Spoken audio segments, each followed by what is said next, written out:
Okay, in this video we're going to be looking at Reverb. So what it is, what it does, what its parameters are and how you can use it. So first off, what is Reverb? So Reverb is an audio effect that's designed to mimic the sound of a room. So in like a studio environment, the rooms are very dead. They don't have like an echo or a reverb or anything. But if you picture yourself being in like a large hall or a church or something, if you clap or shout, you get a big boom around the room. Now that's what reverb is.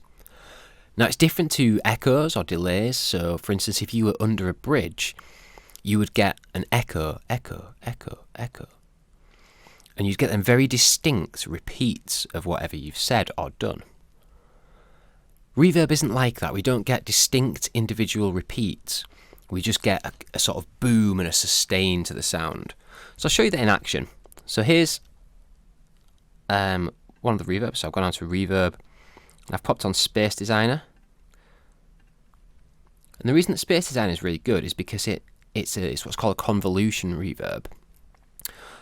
So what that means is we can go into the defaults at the top here and we can just pick a room or an environment. So for instance, if I go into large spaces, halls, and I'm going to pick the Botter Church. Now I'm going to turn this off for now. This is a 6.6 second delay, reverb. I'm going to turn it off for now, listen to it without.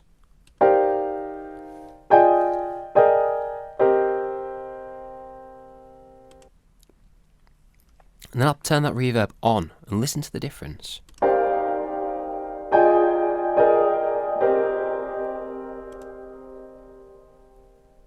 So once again without.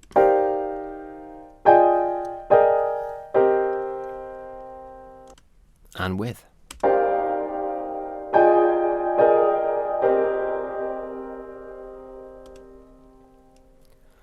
So you should be able to hear that piano sounds like it's in a big church. You can hear the sound bouncing around, you can hear it's really sort of continuing after the piano plays.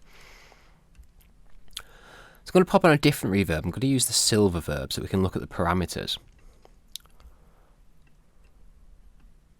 So first off, what I'm going to do, I'm just going to turn off this modulation section. It's a little bit of an additional thing to make the reverb like spin or swell a little bit, but we don't really need it. So our main parameters, first off we've got pre-delay. Now that's the distance in time between the piano playing and the reverb starting. So if you were in a small room, you'd have a small pre-delay. Whereas if you were in somewhere like a church, you may very well have like a 60 milliseconds or even 100 milliseconds of pre-delay. Because sound travels relatively slowly, the sound has got to get from the piano, hit the walls, bounce off the walls and come back to your ears. So that's what the pre-delay is. So let's have a listen to the difference between a short pre-delay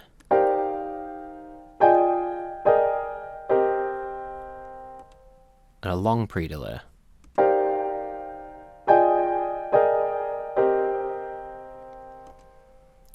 So with the long pre-delay there, skip back if you didn't quite hear it, you should hear that there's like a da-da, da-da, da-da, da-da. There's a very distinct time difference between the piano playing and you hearing the reverb. The size is self-explanatory. It's the size of the room. Is it a small room?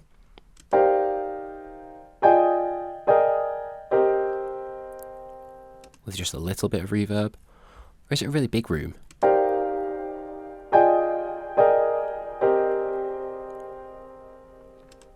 Where you can really hear that long reverb in the background there.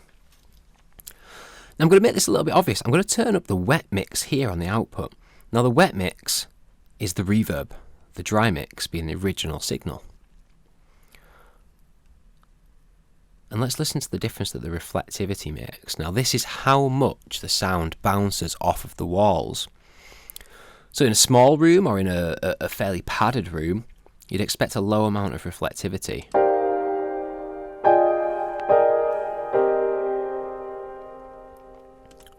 But in a big concrete environment, you'd expect a lot of reflectivity. So listen, with this up, you should hear the sound really bouncing around and spinning.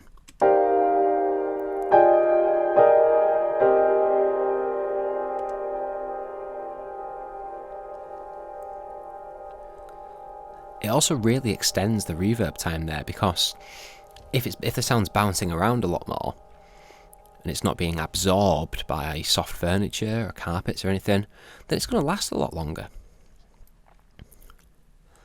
A couple of the parameters here, we've got low cut and high cut. So if I turn this high cut all the way up, so it's not really affecting the high frequencies that much, we should get a very bright reverb.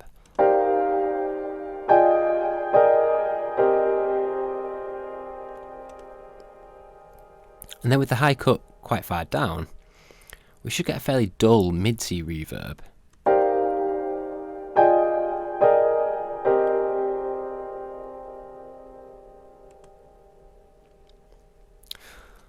So there we go. Now that's just obviously on one instrument. With reverb, you're generally going to want to use it on a lot of your instruments. Now, you'd use it on individual sources like the piano as an insert. But what you might also do is send, for instance, a lot of your drums to the same reverb. So if I was to look in my mixer of this track, I've got a hall reverb here with the Space Designer on. And what is that? That's bus 8. As we look through, you should see that a lot of things are being sent to bus 8. Now we've got a separate video on here about send effects, so I suggest you go look at that.